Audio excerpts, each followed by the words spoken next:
আজকে আমরা এসে গেছি দীঘাতে। আমরা দুজন ঘুরতে ঘুরতে, আমাদের বাড়ি থেকে বিশাল কোনো দূর নয়, জাস্ট 8 ঘন্টার রাস্তা। এখন বাজে 8টা আর আমরা আছি দীঘার বিচে, একদম লাস্টে, ওল্ড দীঘার একদম শেষে আছি আমরা। আর এখানটায় এই যে পিছনে দেখো, পিছনে ওদিকে দেখো, এই চায়না টাউনের মতো এইগুলো করা আছে। আর এখানটায় লাইট দেওয়া আছে, অনেক লাইট দেওয়া আছে, যার জন্য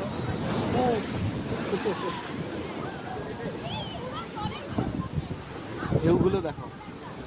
আবার আসতে ঢেউ।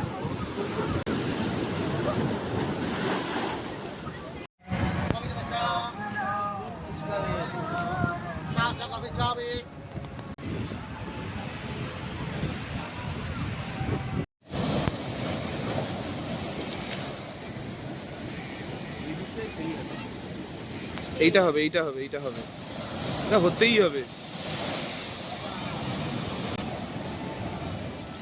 এইবারে আসবে।